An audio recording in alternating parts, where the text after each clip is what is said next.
Here we have soy sizzlers in cafe. Let's go.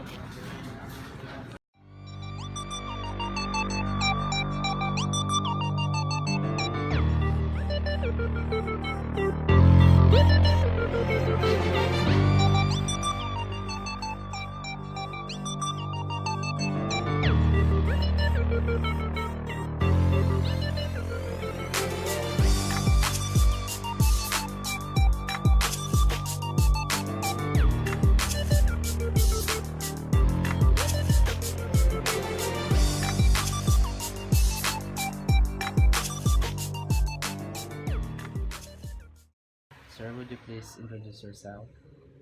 Well, I'm Dr. Virgilio Aguilar. I am actually a professor of the University of St. Lasal. I'm currently the director for publication and business engagement. No, and this is our family business, and we own Tisoy Sizzlers, but popularly, known in the campus as Virgilios. Okay. And if you would note, I think there is that memes in the Facebook where there is that uh, competition among eateries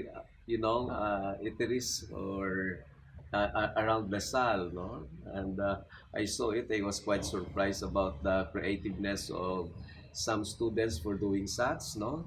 But you would note that according to the Facebook, Virgilius Place won the competition, no? Wow. Yeah, pitted against other restaurants like Spoon Mug, like Nilis, like Stingers, like Jollibee. It's quite funny. Anyway, um, so this is a family business and managed by my wife. We own it. My wife and my second daughter are the ones directly managing this family business. So may I know, sir, now when did your restaurant started? Well, we started actually way back in 2009, not in here, but just besides Lasal, right there at besides Gate 6, no?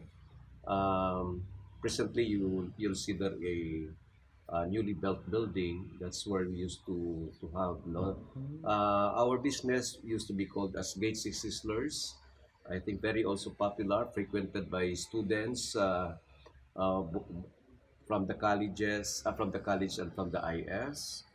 But I was only renting that place, and the owner decided to put up a new building, so we were compelled to leave the place.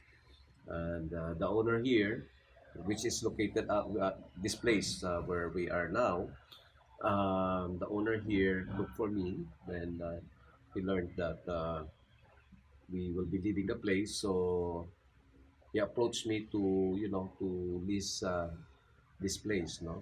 And so we decided, and at the time here when we started, Camonsil Street was really a very silent street, no? No, you cannot see there before a food shop or whatever. But since the time we started, we started it, and now you'll see Camonsil the street sprouting with these coffee shops and these eateries and among others, no? Yes. Yeah, and well, we started the business then. The purpose was, uh, before we engaged in this kind of business, my wife had no work. Uh, she was our house manager, and she was only confined within the household, no? But when my kids were growing up, by the way, we have four children, four kids. When they were growing up, I felt the pressure being the breadwinner to cope with the needs of our children. And so we thought the idea of engaging in a business so that my wife can manage it, and she can also expand her horizon, her perspective, broaden her social universe, and it did happen, no?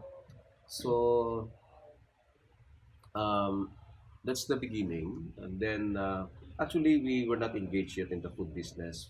Our first business was Risto Bar, but we operated on it only for 2 years because it's quite very tiring. You know, you have to stay late at night, even though you go that long time. You know? And so we changed business, and that was the time when a friend, offered to us a franchise of the VIP Sizzlers, you know, which was also very popular, a competitor of Rapis. You know. So I bought the franchise, and then of course learning the trade, you know. And then a friend of mine, then my brad in the fraternity, offered, his place, and that's gate 6, no. And well, I took the opportunity, and that's when we really put up the business. But we started the sizzling business at Rizal Lacson, the VIP, no, where the VIP was Yeah. located, no. And but when the location at Gate 6 Lasal was offered to me by abroad, I took the opportunity. So that started this business. And then at the same time, so, because we took the risk, and by God's grace, it started all right. And, it became popular in the campus around Rizal, and until now. So even when we changed place and we transferred here in Camonsel Street, I was very worried because the location is quite, a little isolated, right? No, not so frequented by students.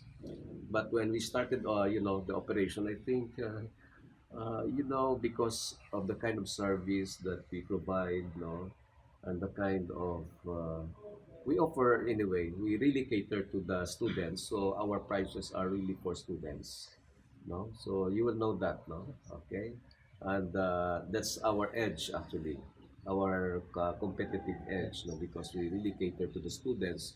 Just imagine if you're a student of the SAL, hardly have enough, allowance. So you come here, you have one full meal with only 45 pesos, right? So imagine in 45 pesos, you have a cup of rice and then a viand. Yeah, you have choices, and then you have an egg, and it's really sizzling, and one thing, the food that we serve are really fresh, because every day we purchase. No, we do not, unlike other sizzlers that they cook that pre-cook and then they put that in the freezer. No, ours is not, because it can only, sold in a day. No, so that's it, and that's how, we started the business. No, and it really helped a lot, because my wife expanded her perspective. He developed the confidence, and that's very important. Although he, although she did not employ, or she is not employed, yet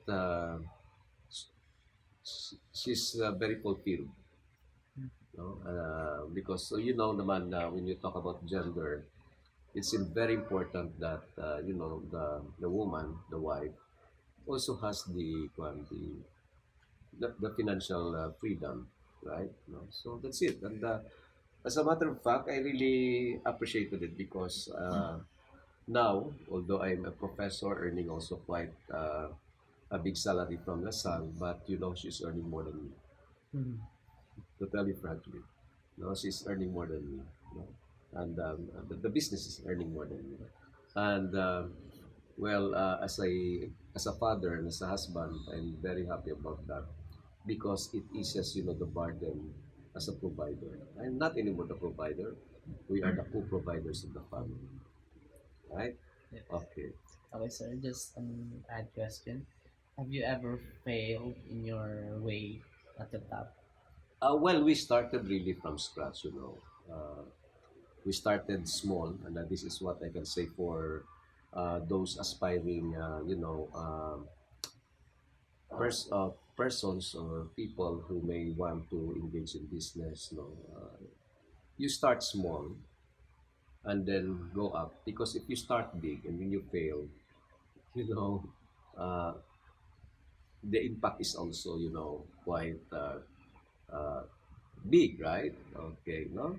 But if you just start small and then start to, to climb and Real start bigger. to grow, and then I think that's quite fulfilling, right?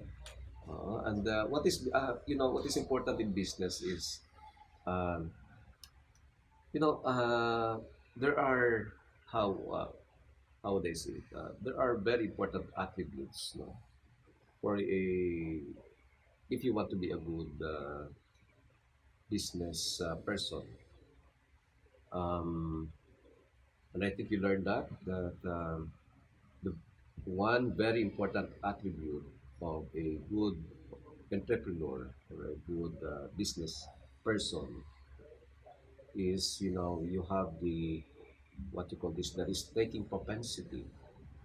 So you are not afraid to take the risk.